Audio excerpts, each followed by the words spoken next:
आपके लिए एक रोल तो है घे का करेक्टर। इनको लगा था कि सेंसर में से मिल जाएगा सर्टिफिकेट, लेकिन कुछ चैलेंजेस आए। प्रॉपर नॉलेज के और प्रॉपर टेक्निक्स के बिना हम अगर बहुत मुश्किल समय आता है तो हम हार जाते हैं। फिर काम भी मिलना बंद हो गया, अचानक गैप आ गया फिल्म इंडस्ट्री में भी। ऐसा होना शुरू होता है, फिर नेगेटिव थॉट्स आने लगते हैं और यहाँ तक आने लगते हैं कि इंसान। Hi, this is Ashok Kumar Beniwal, you are watching me on Bazooka TV. Hello and welcome to Bazooka TV. मैं हूं शिवम। दोस्तों, आपको बता दूं कि आज मेरे साथ एक ऐसे एक्टर हैं जो एक हीरा होता है उसको तराशा जाता है। तो ये ऐसे तराशे हुए हीरे हैं जो बहुत ही अपनी एक्टिंग के दम से लोगों का दिल जीतते हुए आ रहे हैं। मैं बात कर रहा हूँ अशोक कुमार जी की। Thank you so much sir for joining us. कैसे हैं आप? Thank you. कैसे हो? I am very fine. आप कैसे हैं? मैं बहुत अच्छा हूँ। आपसे मिलकर बहुत खुशी हुई, क्योंकि आप जो हम बात कर रहे थे बैक कैमरा, मुझे बड़ा अच्छा लगा, क्योंकि मैं ऐसे इंसान के साथ बात करने में ज्यादा बिलीव करता हूँ जो चीजें अच्छी करे, मतलब आपको पॉजिटिव फील कराए। So I feel good. Thank you so much once again for joining us. Thank you, और सबको मेरा नमस्कार। क्या चल रहा है सर लाइफ में? सबसे अच्छी चीज इस मॉनसून में क्या हुई है? लाइफ में मैंने एक ही चीज सीखी है अब तक के जीवन में। बहुत उतार चढ़ाव रहे, बहुत बड़े बड़े हादसे हुए, कुछ भी हो रहा हो, हमें जीवन में खुश रहना सीखना होता है। और अगर उस चीज को हमने सीख लिया तो बाकी तो फिर चीजें जो है वो करनी होती हैं और हो भी जाती हैं। राइट। जब समय अच्छा होता है तो हम खुश रहते हैं बाय डिफॉल्ट, लेकिन पॉसिबल नहीं है कि पूरे जीवन आपका समय अच्छा रहे। बुरा समय आता है और जरूर आता है, और उस वक्त अगर हम अपने आप को संभाल नहीं पाते, जो कि बिना, मुझे नहीं लगता है कि प्रॉपर नॉलेज के और प्रॉपर टेक्निक्स के बिना हम अगर बहुत मुश्किल समय आता है तो हम हार जाते हैं और डिप्रेस हो जाते हैं, या स्ट्रेस होने लगता है और फिर प्रॉब्लम्स बढ़ने लगती हैं, फिजिकल भी और मेंटल भी। ओके। सो 2013 में मेरे साथ में भी केदारनाथ में जो बाढ़ आई थी, I lost my 9 family members including my parents and Elder sister. और उसके बाद एक रिलेटिव ने प्रॉपर्टी पे भी एक तरह से कब्जा करके और बहुत बड़े अमाउंट की डिमांड करी, और बहुत मुश्किल दौर से फिर काम भी मिलना बंद हो गया, अचानक गैप आ गया फिल्म इंडस्ट्री में भी। तो उसके बाद फिर मैंने कुछ ऐसी टेक्निक सीखी और अपने आप को पहले मैंने खुश रखना सीखा, उन सारे चैलेंजेस को कैसे ओवरकम किया जाए। तब उसके बाद फिर जो है प्रोफेशनल लाइफ में भी चेंजेस आने शुरू हुए और मैं फ्लरिश होना शुरू हुआ। ट्रेनिंग भी मैंने एक्टिंग की। आपने बोला कि हीरा जो है, हीरे की बात कर रहे थे, तो मैं वो तराशने का काम मैं खुद भी करता हूँ। ट्रेनिंग भी मैं देता हूँ, एक्टिंग ट्रेनिंग भी आप देते हैं। आपने मुझे बैक कैमरा बताया कि आप कोच भी हैं डिप्रेशन एंजाइटी जिसे होती है। क्या होता है सर, मतलब डिप्रेशन क्या होता है? What is depression, what is anxiety, exactly क्या होता है? लोग किसी भी चीजों का, अगर वो थोड़े से उनका मूड ऑफ भी है तो वो डिप्रेशन का नाम दे देते हैं। पूरे दिन भर में अगर मूड ऑफ है तो भी डिप्रेशन का नाम। तो व्हाट इज एग्जैक्टली डिप्रेशन? नहीं, उस टेक्निकलिटी में तो I am not a doctor, लेकिन डिप्रेशन वो है कि हम अपने आप को लो फील करते हैं कंटिन्यूअसली। ओके। सो वो एक स्टेट है जो थ्रेटनिंग, एक कि भाई हाँ कुछ प्रॉब्लम है लाइफ में। जब ऐसा होना शुरू होता है फिर नेगेटिव थॉट्स आने लगते हैं और यहाँ तक आने लगते हैं कि इंसान सुसाइड के बारे में सोचने लगता है। उसको पॉजिटिव चीजें दिखनी बंद हो जाती हैं जीवन की। उस वक्त उसको हेल्प की, उससे पहले ही उसको हेल्प लेनी चाहिए, लेकिन प्रिवेंशन इज बेटर। हाँ, जब इतना हो जाए तो उसको जरूर हेल्प लेनी चाहिए। और आज ऐसी टेक्निक्स, इतनी अमेजिंग टेक्निक्स हैं कि आप डिप्रेशन से जो है ना आधे घंटे में परमानेंटली, मतलब ऐसे निकाल के उसको फेंक सकते हैं। कैसे? There are techniques. फोबिया भी ऐसे ही ठीक कर सकते हैं, जो फोबिया हो जाता है लोगों को, बंद जगह से क्लस्ट्रोफोबिया है, पानी से हाइड्रोफोबिया, और पैनिक अटैक आता है उनको। फोबिया का मतलब अनरियलिस्टिक फियर, कि उसको इतना डर लगता है अचानक, और हमको लगता है कि इसको क्यों डर लग रहा है, क्या हो रहा है इससे। हाँ, तो वो ट्रिगर ऑन हो जाता है कोई ना कोई पास्ट लाइफ। कुछ लोग मानते हैं, कुछ लोग नहीं मानते हैं पास्ट लाइफ को। बचपन में कुछ ऐसी घटनाएं घट जाती हैं जो सबकॉन्शियस में कहीं ना कहीं बैठी रहती हैं, और अचानक कुछ ऐसा घटता है जीवन में कि वो ट्रिगर ऑन हो जाती है और वो कनेक्ट हो जाती है उससे। हम उसको आइडेंटिफाई नहीं कर पाता है व्यक्ति कि ये वास्तव में हो रहा है कि ये नहीं हो रहा है, ये मुझे डरने की जरूरत है। हाँ, और उसको पैनिक अटैक आने शुरू हो जाता है। तो वो चीज भी बहुत आसानी से ठीक हो सकती है। तो मैं खुद जब प्रॉब्लम में था और मैं ये सब चीजें ढूंढ रहा था, तो सितंबर 2019 में पहली बार मुझे माइंड पावर के टूल्स के बारे में जानकारी मिली और मैंने एक वर्कशॉप ज्वाइन की थी। उसके बाद फिर मैंने दुनिया में जहाँ से भी, चाहे जैक कैनफील्ड हो, चाहे टॉनी रॉबिन्स हो, चाहे लुइसा हे हो, जहाँ से भी जो चीज़ें मिली वो सब मैंने ली और फिर हिप्नोसिस के जो बहुत सारे अलग अलग थ्योरीज हैं, हिप्नोथेरेपी है, वो भी मैंने उसको भी जाना समझा और उसके अमलगम यानी उन सब के जोड़ से कुछ ऐसी चीज़ें बन गई जो कि कमाल की हैं और बहुत ही सुपर फास्ट हैं और अमेजिंग रिजल्ट्स हैं। ओके, सो खुशी होती है कि आप कोई किसी को सपोर्ट कर पाते हैं, हेल्प कर पाते हैं ऐसी चीज़ों से निजात पाने में, जिसका मेडिकल साइंस में एक्चुअली दवाओं से कोई इलाज है नहीं। एक्चुअली उससे दवाओं से आप उसको कुछ समय के लिए सप्रेस कर सकते हैं, उसके फिर साइड इफेक्ट्स भी होते हैं और प्रॉब्लम्स होती हैं।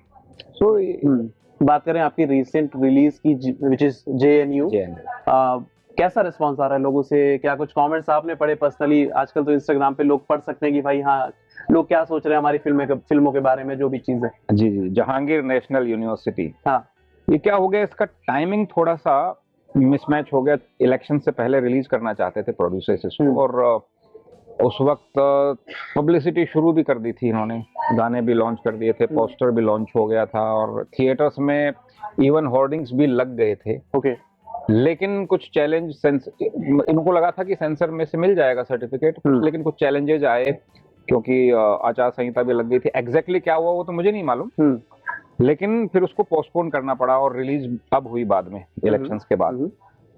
तो मुझे ऐसा लगा कि पब्लिसिटी, मुझे ही नहीं, लोगों ने बोला कि सर फिल्म रिलीज हो गई और पब्लिसिटी नहीं हुई। क्रिटिक्स ने भी बोला, क्रिटिक्स ने भी लिखा और वीडियोस में भी मैंने सुना कि भाई फिल्म तो अच्छी है, कब रिलीज हो गई पता नहीं लगा, पब्लिसिटी नहीं की, पब्लिसिटी करनी चाहिए थी।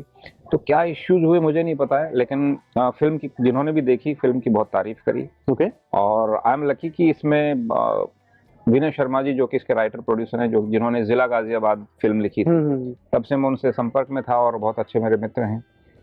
उन्होंने मुझे इसमें एक अमेजिंग और चैलेंजिंग किरदार दिया, गे का, प्रोफेसर भास्कर। सो वो करने में भी बहुत तैयारी भी की हमने और बहुत मजा भी आया, एप्रिशिएशन भी मिला। लेकिन आपने तो बहुत आसानी से बता दिया कि ये चैलेंजिंग था आपके लिए। जी जी, क्योंकि एक नॉर्मल इंसान होता है, एक नॉर्मल बॉय होता है, उसको गे किरदार निभाना इट्स वेरी डिफिकल्ट, कि वो कैसे प्रोसेस करेगा अपनी सारी चीजों को, कैसे बिहेवियर रहेगा उसका। क्या प्रिपरेशन आपने की थी इस चीज की? मेरे लिए तो बहुत ही ज्यादा मुश्किल था, क्योंकि मैं जिस तरह की अपब्रिंगिंग से आया और जिस तरह की मेरी बॉडी लैंग्वेज थी, मैं आर्मी में जाना चाहता था, एनसीसी कैडेट था और मतलब वो किरदार भी मैंने जो निभाए, मैक्सिमम आप देखेंगे पुलिस, आर्मी और एडवोकेट और जज और इस तरह के जो है ना चीजें मैंने ज्यादा की। मैंने जब इनको फोन किया लॉकडाउन में, तो इन्होंने बोला कि फिल्म शुरू हो रही है हमारी और JNU, और इसमें आपके लिए एक रोल तो है गे का कैरेक्टर। तो मुझे बड़ा रोमांच भी हुआ, अजीब भी लगा और मैंने कहा यार ये कहाँ से सोच लिया इन्होंने मेरे लिए। तो लेकिन क्योंकि वो प्रोफेसर था तो उनको लगा कि अच्छा, फिर एज एन एक्टर वो मेरे को मानते हैं कि भाई हाँ ये कर लेगा। तो मैंने चैलेंज लिया बाकायदा, उन्होंने भी हेल्प की और फिर मैंने थोड़ा रिसर्च किया, कुछ ऐसे लोगों से मिला इस कम्युनिटी के, उन्होंने मेरी हेल्प की, आई एम ग्रेटफुल। फिल्मों में भी देखा कुछ ऐसे किरदार, फिर उसको मैंने जब फिर उसके ऑडिशंस दे करके मैंने विनय जी जो डायरेक्टर है उनसे भी और राय ली कि इसमें और आपको क्या चाहिए और क्या चाहिए और क्या चाहिए, और वो फाइनल जब अप्रूव किया उन्होंने कि हाँ दिस इज इट, तो फिर मैं उस किरदार में फिर मैंने 9 किलो वजन कम किया अपना, ताकि बॉडी लैंग्वेज थोड़ा फ्लेक्सिबल हो सके। फिर मैं उसी कैरेक्टर में रहा, फ्लेक्सिबल हो सके आपने कहा। हाँ, मतलब फ्लेक्सिबिलिटी आ सके, और फिर मैं उस किरदार में रहा लगभग 2-3 महीने, क्योंकि शूटिंग शुरू हुई, फिर बीच में फिर से अटक गई थी, फिर शुरू हुई। तो लगातार मैं उस किरदार में था और शूटिंग के दौरान भी वहां पे, क्योंकि यूनिवर्सिटी का 200-400 बच्चे होते थे क्राउड, तो मैं उनसे बस उसी मूड में मैं उनसे बातें करते रहता था उस किरदार में। तो इतना जीवंत हो गया वो कि शूटिंग के बाद भी मुझे लोग बोलते थे, कहीं भी फंक्शन में मिले, प्रोफेसर भास्कर निकल के आ गया यहाँ पर। मैं भी रियलाइज करता था कि हाँ यहाँ पर मैंने वो चीज कर दी, कुछ तो कर दिया है, कुछ तो कर दिया है। तो ना बस अब, लेकिन उस किरदार से पूरी तरह से बाहर आ चुका हूँ। इतना टाइम लगा क्या? अब आप जाकर बाहर आए कि पहले भी? ग्रेजुअली धीरे धीरे। हाँ, बाहर तो आप आ ही जाते हैं। हाँ। लेकिन कुछ मैनरिज्म जो जिसका बहुत ज्यादा आप अभ्यास कर लेते हैं, सबकॉन्शियसली कनेक्ट हो जाता है, तो उसमें फिर आपको थोड़ा वक्त लगता है। बिहेवियरल चेंजेस आ जाते हैं उसमें, है ना? आ जाते हैं वो। लेकिन सर एक और शो जो बहुत ज्यादा हिट हुआ, आपने उसमें काम किया, आश्रम। जी प्रकाश झा इतना साहब का। बड़ा शो बन चुका है, मुझे लगता है कि लॉकडाउन से इतना ज्यादा क्रेज हो गया उसका कि हर शो का मतलब हर पार्ट का लोग इंतजार करते हैं, हर एपिसोड एक बार में देख जाते हैं। अगर सपोज जैसे मैं आपको बोल भी रहा था कि अगर मैं देखना शुरू करता हूँ मिर्जापुर या आश्रम ऐसे शोज, तो मैं एक बार में खत्म कर देता हूँ और देन उसके बाद रिग्रेट करता हूँ क्यों ऐसा किया मैंने, क्योंकि वो उत्सुकता इतनी होती है। मिर्जापुर में भी था बाय द वे में, हाँ, फर्स्ट में। हाँ, इतनी उत्सुकता होती है देखने के लिए कि भाई एक बार में खत्म करो इसको। करेक्ट। कुछ कि आगे क्या होगा, आगे क्या होगा। कहानी बहुत इंटरेस्टिंग है और डायरेक्शन बहुत पावरफुल है, कलाकार बहुत उम्दा हैं, इंटरेस्टिंग काम सबने जबरदस्त किया है। तो हादसे के बाद यानी 2013 जून के केदारनाथ के हादसे के बाद में फिर मैं कुछ काम ढूंढते रहा था, तो मुझे फिर ट्रेनिंग का काम मिला एक्चुअली पहले। तो मैंने ट्रेनिंग देना शुरू किया और साथ में मैं ऑडिशंस भी देता रहा। तो कास्टिंग बे से मुझे मिर्जापुर में पहला एक ऐसा काम मिला 3-4 साल के दोबारा नए स्ट्रगल के बाद, और फिर वही स्ट्रगल चलता रहा। मतलब वापस कमबैक होना वाकई में इतना डिफिकल्ट हो सकता है, मैंने नहीं सोचा था। काम नहीं मिला क्योंकि इंडस्ट्री भी चेंज भी आ गए थे। पहले कास्टिंग डायरेक्टर्स का सिस्टम नहीं था, हर इंडिविजुअल फिल्म मेकर अपना एक कास्टिंग डायरेक्टर रखता था। फिर प्रकाश झा साहब के साथ मैंने अपहरण फिल्म की थी एज पुलिस कमिश्नर। तो फिर मैं वहाँ चक्कर लगाते हुए फिर पता लगा आश्रम बन रहा है। मैं गया वहाँ पर, फिर वहाँ सब लोगों से मिला कि सर मुझे भी काम चाहिए, मेरा ऑडिशन मैं ऑडिशन देना चाहता हूँ, मेरा ऑडिशन तो लीजिए। तो वहाँ वेलकम किया सब लोगों ने बहुत। उनके ऑफिस में तो बहुत सारे लोग इतने बेहतरीन हैं, उन्होंने ऑडिशन लिया और फिर जब सही लगा किरदार में मेरे को, उन्होंने सही पाया, तो फिर मेरा सिलेक्शन हुआ। लेकिन इन सारे शोज का, इन सारे वेब शोज का सक्सेस का राज क्या है सर? क्योंकि ये इतने हिट हो गए कि हर बच्चा जानता है कि भाई आश्रम है, एक पार्ट और आने वाला है, मिर्जापुर है, एक पार्ट और आने वाला, भी 5 जुलाई को एक पार्ट और आ जाएगा। देखो सक्सेस का राज तो वही है जो सब फिल्मों का या होता है, तो ऑडियंस को ही पता होता है। सक्सेस का राज अगर मेकर को ही पता होता तो वो हर फिल्म या हर वेब सीरीज हिट ही बनाता। लेकिन यही है कि कहानी अच्छी हो, डायरेक्शन अच्छा हो, जो अभिनय है उसमें वो परफेक्ट हो, तो पसंद आता ही। कास्ट मैटर करता है कि नहीं सर? मतलब अगर कास्ट सपोज आप कोई बड़े एक्टर को ले लेते हो, अगर वो फिल्म अच्छी नहीं होती है फिर भी कभी कभी वो फिल्म चल जाती है just because of that actor, तो आपको लगता है कि कास्ट मैटर करते हैं इस शोज के लिए? पता नहीं, अभी तो आज के जमाने में तो बहुत मुश्किल है ऐसा होना कि कास्ट आप बहुत बड़ी ले लें और स्टोरी आपकी अच्छी नहीं हो तो चल जाए। उसमें होना चाहिए, कुछ जलवा होना चाहिए, कुछ चीज होनी चाहिए। हाँ, कोई चीज एंटरटेनमेंट होना चाहिए ना, पसंद आना चाहिए, किसी कुछ मजा आना चाहिए दर्शक को, तभी वो देखेगा। बिल्कुल। किसी कि भाई ये फला एक्टर इसमें है, मैं इसकी वजह से देखने जाऊं। हमने सब अभी देखा पिछले दिनों में 2-4-5 साल में कि हर स्टार की फिल्म फ्लॉप हुई है। हाँ, ये तो है सर। ये तो डेफिनेटली मैं बोल सकता हूँ कि लॉकडाउन के बाद से ये सारी चीजें शुरू हुई है। करेक्ट।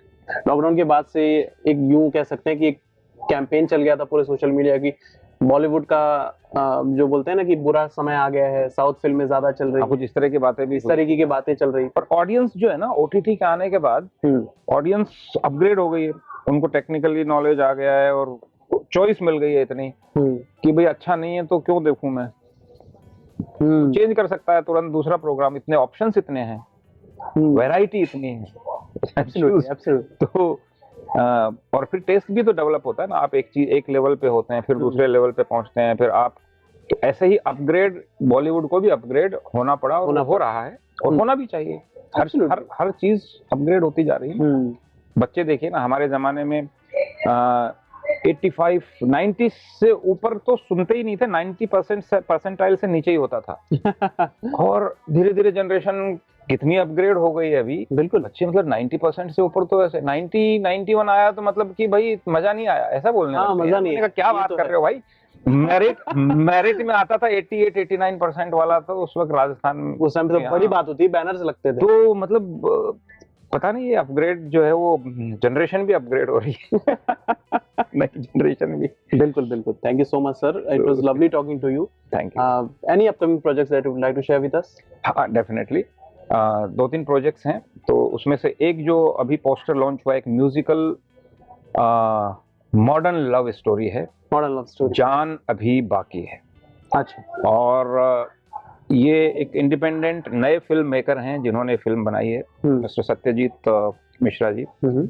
ये राज्य स्तर के प्रशासनिक अधिकारी थे, वो काम छोड़ के उन्होंने फिल्म लिखी, खुद ने लिखी है और इसको बनाया है और दिल से बनाया है। और कहाँ कहाँ से इन्होंने क्या क्या जुगाड़ किया है, कितनी मुश्किलों से बनाया है, मतलब कोई दूसरा थोड़ा भी अगर कमजोर होता इंसान तो हार मान लेता। इस amazing musical lovely love story सितंबर में रिलीज है। तो उसके पहले म्यूजिक वगैरह सोनी पे म्यूजिक इसका रिलीज है। तो ये एक प्रोजेक्ट है। बाकी दूसरे प्रोजेक्ट्स के बारे में अभी जब तक उनका कुछ हो नहीं जाता है बोल नहीं सकते। प्रकाश झा साहब का भी एक प्रोजेक्ट मैंने किया है, वेब सीरीज लाल बत्ती, तो उसका भी पता नहीं, जब वो आएगा पाइपलाइन में रिलीज होगा कब होगा तो उसके बारे में तब बात कर सकते हैं। बिल्कुल, होपफुली सारे जो वेब शोज आ रहे हैं, आपकी फिल्में आ रही हैं, वो सुपर हिट हो, लोग आपको बहुत पसंद करें, ऐसे ही प्यार देते रहे। Thank you so much for talking. Thank you so much.